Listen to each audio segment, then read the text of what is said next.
meant to. The Hayoim Yoim for the 25th of Iyar, the 40th day of the Omer, which obviously tells you that we're in the final stretch of the counting of the Omer. So it says one of the first Mamorim of the Alter Rebbe that he said in the early years, I'm sorry, not in the early years, in 1795. One of the Mamorim that the Alter Rebbe said in the years in 1795 quoted the Mishnah in Pirkei Avos that says, Schar mitzvah, mitzvah. The reward for a mitzvah is a mitzvah. So what does that mean? Most people think that what that means is that the reward of a mitzvah is that you get the opportunity to do another mitzvah. In fact, Rashi explains that in a particular place in the Torah, and there is validity to that interpretation. The way he explains it is that the ultimate reward of a mitzvah is the mitzvah itself. Now, you don't see that, obviously, when you do the mitzvah.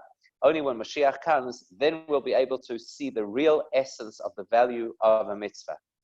But the greatness of Hashem is that although the main reward of a mitzvah is only when Mashiach comes and we get to experience what the mitzvah was really all about and how much it does for us, Hashem in His kindness allows us to eat some of the expression is to eat some of the fruits of the mitzvah in this world. In other words, each mitzvah brings a particular bracha for a particular thing that we may need in our lives. Nice concept that. So something to think about, how mitzvahs can influence our lives in a positive way, not only in the world to come. Okay, today we're going to start to learn something. I don't know if we'll finish it today. I won't be surprised if we don't finish it today. So if need be, we'll continue. It relates to something we learned on Sunday.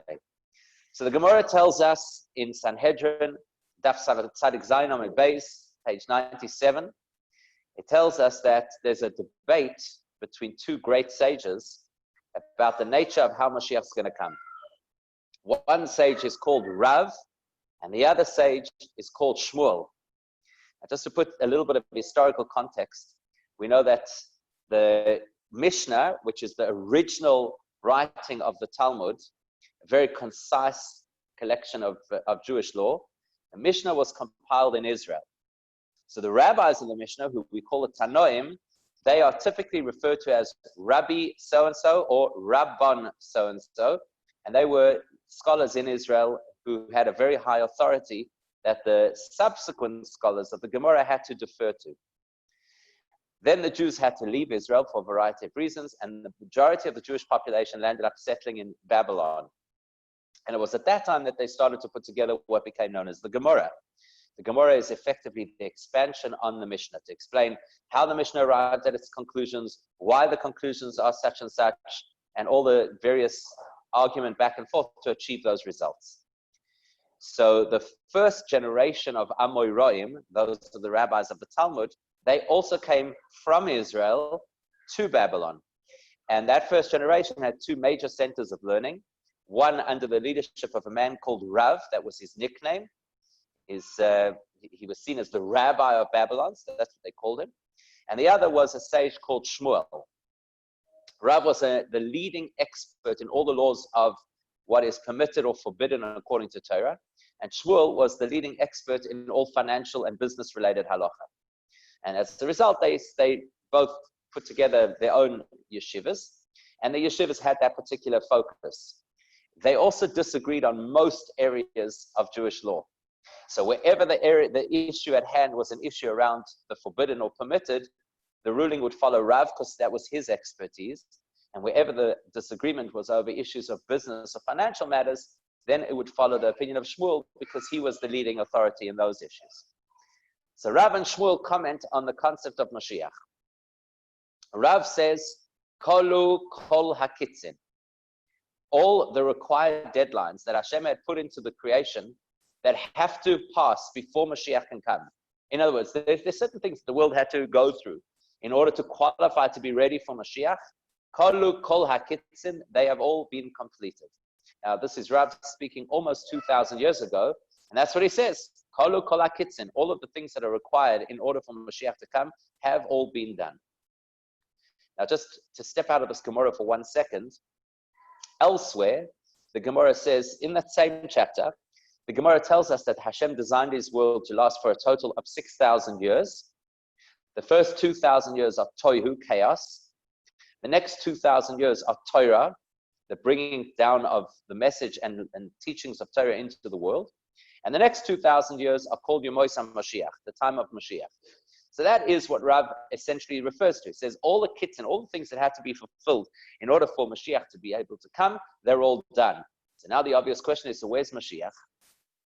So Rav says, that it's basically it's up to us. In order for Mashiach to come, we've got to do something. We have to do Teshuvah, and we have to do good deeds. So that's Rav's opinion. There's nothing that could impede Hashem sending Mashiach from Hashem's perspective. It's just from our perspective, we probably have some work still to do. Shmuel disagrees with Rav on the second point. He doesn't disagree with the first point. He also agrees that Kolu Kol HaKitzin, that all of the things that are required in order for Mashiach to come have already passed. But he disagrees with Rav about the fact that we need to do Teshuvah in order for Mashiach to come. And he uses a very interesting expression. He says, he says, it's enough of the mourning. It's time for the mourner to step up from his grieving. So in other words, basically what he's saying is this: we all know how Shiva works, that at the end of Shiva, we tell the mourners to get up. It's enough. So Shmuel says, it's not a matter of us doing Teshuvah or good deeds in order for Mashiach to come. We have been mourning for long enough. And effectively what he's saying is that we've been through enough suffering as a Jewish nation, and all of the suffering that we've had is worth much more than any of the Teshuvah that we might have done. So that's it.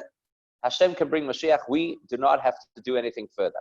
So effectively, Rav is of the view that Hashem doesn't have to do anything further, and it's completely up to us. And Shmuel is of the view that we don't have to do anything further, and it's completely up to Hashem. That's what it sounds like, right? Those are the two opinions. So then the Gemara says that these two opinions of Rav and Shmuel actually reflect the two opinions of two Tanoim. That's why I said at the beginning that we have to distinguish between the rabbis of the period of the Mishnah and the rabbis of the period of the Gemara. Because the rabbis of the period of the Mishnah have higher authority. So if they say something that contradicts what a person from the Gemara period puts forward, then obviously we invalidate what the person from the Gemara period is suggesting, because you can't outrule or overrule a rabbi from the Mishnah. So in this particular case, the Gemara says the same debate between Rav and Shmuel is reflected in a debate between two great Mishnah rabbis. Those are Rabbi Eliezer and Rabbi Yehoshua. Rabbi Eliezer says, if the Jewish people do Teshuvah, then Mashiach will come. And if the Jewish people do not do Teshuvah, then Mashiach cannot come. So the Gemara wants to tell us that Rav and Rabbi Eliezer have the same line of thinking, which is Hashem could prepare everything for us, and the world could be completely ready for Mashiach. But unless we do what we need to do, there's no way that Mashiach could come. That's the view of Rav and Rabbi Eliezer. Rabbi Yehoshua says, no, I don't agree with that. He says it's 100% guaranteed that the Jewish people will do Teshuvah, and then Mashiach will come. And if they don't do Teshuvah, isn't that classic Talmudic logic, right? It's 100% sure that it will happen. And if it doesn't happen, so it says if they don't do Teshuvah, then what will happen is Hashem will send a king whose decrees against the Jews will be as serious as Haman's decrees against the Jews, and that will force the Jews to do Teshuvah. So the Gemara wants to propose that Rabbi Yehoshua is of the same view as Shmuel. Shmuel said that we don't have to do anything else. We've suffered enough. All we need is for Hashem to bring Moshiach. But Rabbi Yehoshua seems to be saying something slightly different, or maybe quite different. Rabbi Yehoshua seems to be saying we do need to do Teshuvah, but Hashem's not going to wait for us. He's going to force our hands and get us to do Teshuvah. So it's effectively a simple argument of two sides, except that the one side has what appears to be two perspectives. So what we'll do today is one perspective on how to resolve the issue between all these different opinions. And then please God, tomorrow we'll continue with another perspective. So on Sunday, we learned that the Maharal of Prague says that everything always reverts to its natural state. And the natural state of the Jewish people is that we should be in Israel. The natural state of the Jewish people is that we should all be united. And the natural state of the world is that there should be absolute consciousness of Hashem. The fact that we're not conscious of Hashem is unnatural, because when Hashem originally created the world, everybody could speak to him directly, as Adam and Eve did in the Garden of Eden, and they were completely aware of him. And then that changed because of a sin. So we're now in an unnatural state. When Hashem chose the Jewish people, he chose us to be one nation. So the fact that we're dispersed around the world and that we have conflict within our own ranks, that's unnatural. And Hashem promised us the land of Israel, to us and to all our generations. So the fact that we're not in the land of Israel is unnatural. So the Maharal's opinion is everything must revert to its natural state, and that's a guarantee. And therefore, the concept of Moshiach, who will restore those three things, the unity of the Jewish people, take us back to Israel, and create awareness of Hashem in the entire world, that is definite, it's guaranteed, because everything must revert to its natural state. So the Maharal looks at these opinions, Rav and Rabbi Eliezer on the one hand, and Shmuel and Rabbi Yehoshua on the other hand, and he says the truth is they're basically saying the same thing, just in different words, with a different emphasis. All four opinions agree that there's no way that Mashiach cannot come. Not only is there no way that Mashiach cannot come, but it's the natural state. So things must revert to the natural state. That's how Mashiach is going to come. It's just that Rav and Rabbi Eliezer argue that what's going to bring Mashiach is the Jews will go back to their natural state. So Rav says, from Hashem's perspective, Mashiach could come already. But actually what's going to make Mashiach come is us doing Teshuvah. If we go back to our natural state, that's the cause of how Mashiach is going to come. So according to Rav and Rabbi Eliezer, it's a guarantee that the Jews will do Teshuvah. It's going to happen, must happen. Why? Because everything reverts to its natural state. So, but then the emphasis is that for Mashiach to come is going to take a change of the people. Whereas Shmuel and Rabbi Yehoshua, they're of the opinion that everything returns to its natural state. The world has to return to its natural state. According to Shmuel, the people are fine. The people have been through enough suffering. It's just that Hashem has to take the world back to its natural state. And that's why he uses the metaphor of mourning, because mourning is never permanent. Mourning, you always come out of mourning. So that's what he wants to say, that the world has to come out of mourning. And Rabbi Yehoshua is of the view that the world has to go to its natural state, and therefore Hashem will force the Jews to do Teshuvah. And that's a little bit of a hybrid of both opinions, because he says we have to revert to the natural state, but he also says Hashem has to make it happen. And we'll have to understand why Rabbi Yehoshua has an unusual perspective.